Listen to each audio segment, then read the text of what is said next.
இந்த மேடையில் அமர்ந்திருக்கும் பெரியவர்கள் அனைவருக்கும், இந்த விழாவுக்கு வந்திருக்கும் நண்பர்கள், தொண்டர்கள் அனைவருக்கும் வணக்கம்.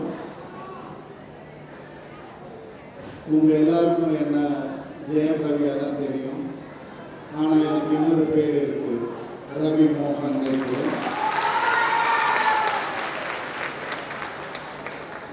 ஜெயம் ரவின்ற பேர் என்னுடைய அன்பு நண்பர்களால், தொண்டர், என்னுடைய ரசிகர்களால் எனக்கு கிடைச்ச பேர்.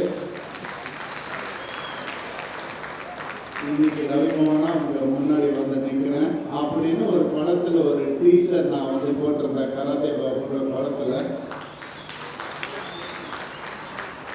அதை பார்த்து உடனே ஒரு ஃபோன் வந்துச்சு. நம்ம மாண்புமிகு சேகர் பாபு ஐயா அவர்கிட்ட ஒரு ஃபோன் வந்துச்சு.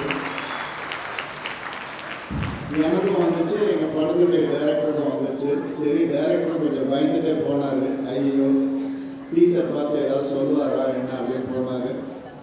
போன உடனே, என்னப்பா இந்த கராட்டே பாப்போன்னு ஏதோ எடுக்கிறீங்க போல இருக்கே அப்படின்னு. ஆமாம் சார், ஆமாம் சார், கொஞ்சம் நம்மள மாதிரி இல்லையா அந்த கேரக்டர் கொஞ்சம் அப்படின்னு. சார், அதுக்கும் இதுக்கும் சம்மந்தமே இல்லை சார், அதெல்லாம் ஒன்றும் பிரச்சனையே இல்லை சார் நாங்கள் அப்படின்ன உடனே கொஞ்சம் மழுப்பினார் டைரக்டர். உடனே நம்ம சேகர் பாபு ஐயா வந்து சொன்னார், தம்பி நான் தப்பா கராட்டே பாபு.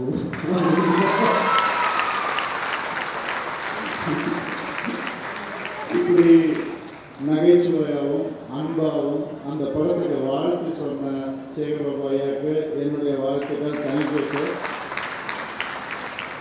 இந்த மாதிரி பல பேர்கிட்ட ஒரு நல்ல ஃப்ரெண்ட்ஷிப்போடு இருக்கிற நம்ம சேகர் பாபு ஐயா அவர்கள் வந்து என்னையும் இந்த விழாவுக்கு கூப்பிட்டது ரொம்ப சந்தோஷம். முதல்ல மாண்புமிகு முதலமைச்சர் அவர்களுக்கு ஹாப்பி பர்த்டே.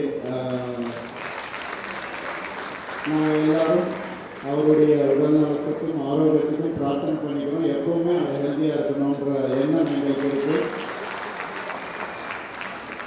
இது வந்து நம்மளுடைய முதலமைச்சர் அப்படின்ற ஒரு காரணத்துக்காகவும், இன்னொன்று சினிமாவின் எப்போவுமே ஒரு சினிமாவை வந்து நெருக்கமாக கொண்ட நம்மளுடைய முதலமைச்சர் எங்களுக்கு நிறைய நல்ல திட்டங்கள் கொண்டு வந்திருக்காரு சினிமாவில். அதில் முக்கியமாக சொல்ல போனோம்னா கிட்டத்தட்ட வந்து 90 ஏக்கர்ஸ் ஆஃப் லேண்ட் வந்துட்டு பையனூரில் சினிமா துணையினருக்காகவே ஒதுக்கி வச்சிருக்காரு அவர். இந்த மனசு யாருக்கும் வராது. இதை வந்து எடுத்து நடத்தணும் அப்படின்னா ரொம்ப ஒரு கஷ்டமான ஒரு விஷயம். அதை வந்து ஜியோவில் வந்துட்டு கலைஞர் ஐயா அவர்கள் முதல்ல அதுக்கு வந்துட்டு ஆரம்பித்து வச்சார். அதை இன்னைக்கு நினைவாக்கின மு.க. ஸ்டாலின் அவர்கள், மாண்புமிகு முதலமைச்சர் அவர்களுக்கு எங்களுடைய நன்றிகள். அது மட்டும் இல்லாமல் அந்த ஒரு இடத்துல ஒரு மல்டி ஸ்டோரி பில்டிங்கும் கட்டுறதுக்கு பர்மிஷன் வாங்கி கொடுத்த முதலமைச்சர் அவர்களுக்கு மனமார்ந்த நன்றி. இது இல்லாமல் மேலும் சினிமாவில் இன்னும் சினிமாவின் நண்பனாக விளங்கக்கூடிய திரு உதயநிதி ஸ்டாலின் அவர்களுக்கும் எங்களுடைய நன்றி. நிறைய நல்ல உதவிகள் பண்ணிட்டு இருக்காரு சினிமாவில். நான் ஏன் வெறும் சினிமா பற்றி மட்டும் நான் சொல்கிறேன் அப்படின்னா, எனக்கு அது தெரிஞ்ச ஒரு சப்ஜெக்ட்ன்றதுனால. இன்னொன்று, இங்கே நிறைய அரசியல்வாதிகள் இருக்காங்க, நிறைய நடிகர்கள் அரசியல்வாதிகளாக ஆனவங்க இருக்காங்க.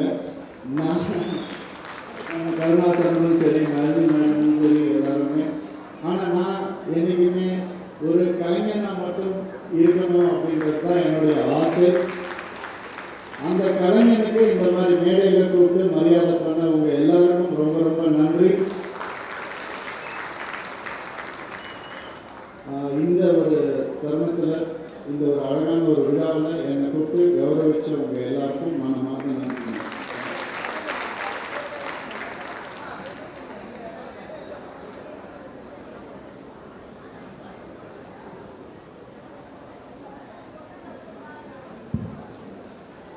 நடிகர், பாடகர், முக்குளத்தூர் கூலிப்படையின் தலைவர், நமது கழக தலைவர்